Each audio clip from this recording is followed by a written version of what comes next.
मैं doctor Nishi, senior IVF specialist from prime IVF. आज हम बात करेंगे हिस्टेरोस्कोपी और लेप्रोस्कोपी की। ये आईवीएफ में क्यों करते हैं और इससे क्या फ़ायदा होता है। जैसा कि आप सब जानते हैं, दोनों दूरबीन की जांच है और ये दोनों आईवीएफ में काफ़ी योगदान करते हैं। सबसे पहले बात हम करेंगे हिस्टेरोस्कोपी की। जो हिस्टेरोस्कोपी है उसमें क्या होता है कि एक दूरबीन टाइप स्ट्रक्चर होता है जिसको कि हम बच्चेदानी के मुंह से यूट्रस के अंदर डालते हैं और इसके बाद यूट्रस के अंदर देखते हैं कि कोई फाइब्रॉइड तो नहीं है, कोई पॉलिप तो नहीं है या कोई एडिशंस तो नहीं है, जिससे कि हमारा आईवीएफ या तो फेल हो रहा है। या फिर जब हम अल्ट्रासाउंड करते हैं टीबीएस और उसमें यूट्रस देखते हैं तो हमें पता चलता है कि जो यूट्रस है उसके अंदर कुछ फाइब्रॉइड्स है या पॉलिप है या एडिशंस हैं। तो जब हम हिस्टेरोस्कोपी से करते हैं तो उनसे हम उनको निकाल सकते हैं। जो लेप्रोस्कोपी होता है उसमें क्या होता है कि एब्डोमेन में 3 छेद करते हैं, उसके बाद लेप्रोस्कोप डालते हैं और उसके बाद जो यूट्रस के बाहर का स्ट्रक्चर है, यानी कि ट्यूब कैसी है, ओवरी कैसी है, कोई एंडोमेट्रियोटिक स्पॉट तो नहीं है या ट्यूब बंद तो नहीं है, ये सब चीज़ें हमें लेप्रोस्कोपी से देखने को मिलती हैं। तो हम हिस्टेरोस्कोपी कब करते हैं? जब भी हम देखते हैं कि आपके 2-3 आईवीएफ फेल हो गए हैं या आपके आईवीएफ फेल हो रहे हैं, या जब हम आपकी टीवीएस करते हैं तो हमें पता चलता है कि आपके यूट्रस में जो है पॉलिप आ रहा है या कोई फाइब्रॉइड आ रहा है जो कि लाइनिंग को दबा रहा है, जिससे कि आपका आईवीएफ फेल होने की संभावना है। या फिर जो यूट्रस है उसके अंदर ब्लड फ्लो अच्छा नहीं है, तो हम हिस्टेरोस्कोपी एडवाइज करते हैं। जो हिस्टेरोस्कोपी होता है वो पीरियड के चौथे या 5वें दिन किया जाता है। इसमें कोई टाँका नहीं लगता है और इसमें कोई पेन भी नहीं होता है, क्योंकि ये आपको बेहोश करके किया जाता है।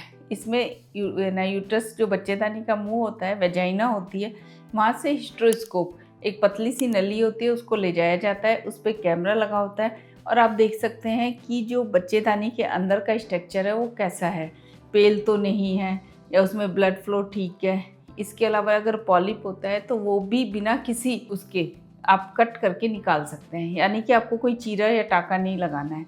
खाली हिस्टेरोस्कोपी से ही आपका पॉलिप या कई बार आपके छोटे मोटे फाइब्रॉइड्स भी जो कि बच्चेदानी के अंदर है निकाल दिए जाते हैं। कई बार फिल्म से एडिशंस होते हैं, यानी कि जो हमें अल्ट्रासाउंड से नहीं दिखते, पर जब हम आपका हिस्टेरोस्कोपी करते हैं तो हमें अंदर कुछ एडिशंस दिखते हैं, उनको भी कट किया जा सकता है। आपकी एंडोमेट्रियल बायोप्सी लेके हम उसको कई इन्वेस्टिगेशंस के लिए भेजते हैं, जैसे हिस्टोपैथोलॉजी है, टीबी पीसीआर है, इसके लिए भेज सकते हैं। आजकल जो हम हिस्टेरोस्कोपी का यूज कई बार पीआरपी करने के लिए भी करते हैं, जिसके कि बहुत अच्छे रिजल्ट्स मिल रहे हैं। आपने देखा होगा कि जब आप लाइनिंग बनाते हैं आईवीएफ में तो आपकी थिन लाइनिंग बनती है, तो उससे क्या होता है कि कई बार उसमें हमें पीआरपी की ज़रूरत पड़ती है।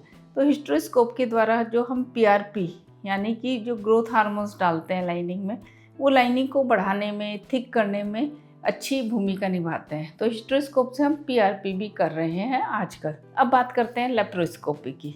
लेप्रोस्कोपी की कब ज़रूरत पड़ती है? कई बार देखा गया कि जब हम आपका एचएसजी करते हैं, ट्यूब की जांच करते हैं, तो हम देखते हैं कि आपकी ट्यूब बंद आती है। तो उसमें क्या होता है कि हम लेप्रोस्कोप जो होता है वो पेट में डालते हैं, यानी कि एब्डोमेन में डालते हैं। उसमें आपके स्टिच आते हैं, 3 आपके छेद किए जाते हैं, लेप्रोस्कोप डालते हैं और इसके बाद नीचे से आपके यूट्रस में पानी डाई डालते हैं, ताकि वो फिर देखते हैं कि आपके एब्डोमेन में आ रही है नहीं आ रही।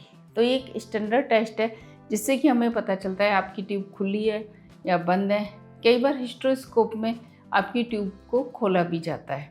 तो इस तरह से जो बाहर के ऑर्गन है, यूट्रस के अंदर के नहीं, जो बाहर के एब्डोमेन में हैं, वो हमें उससे लेप्रोस्कोपी से दिखाई देते हैं। कई बार क्या होता है, यूट्रस के ऊपर बड़े बड़े फाइब्रॉइड, जिनको सबसीरस मतलब कि यूट्रस के आउटसाइड जो फाइब्रॉइड होते हैं वो काफ़ी बड़े होते हैं और आपके जो प्रेशर डाल रहे होते हैं बच्चेदानी पे, तो उनको भी लेप्रोस्कोपी के द्वारा निकाल सकते हैं। आपकी ओवेरियन ड्रिलिंग कर सकते हैं। कई बार बहुत सीवियर पीसीओडी होती है, मतलब जैसे मधुमक्खी का गुच्छा, इस तरह से आपकी पीसीओडी यानी कि बहुत बल्कि ओवरीज होती हैं, तो भी आपकी ड्रिलिंग की जाती है, वो लेप्रोस्कोपी के द्वारा कर सकते हैं। तो मैंने आपको बताया कि जो हिस्टेरोस्कोपी है वो यूट्रस के अंदर के स्ट्रक्चर को देखने के लिए होती है।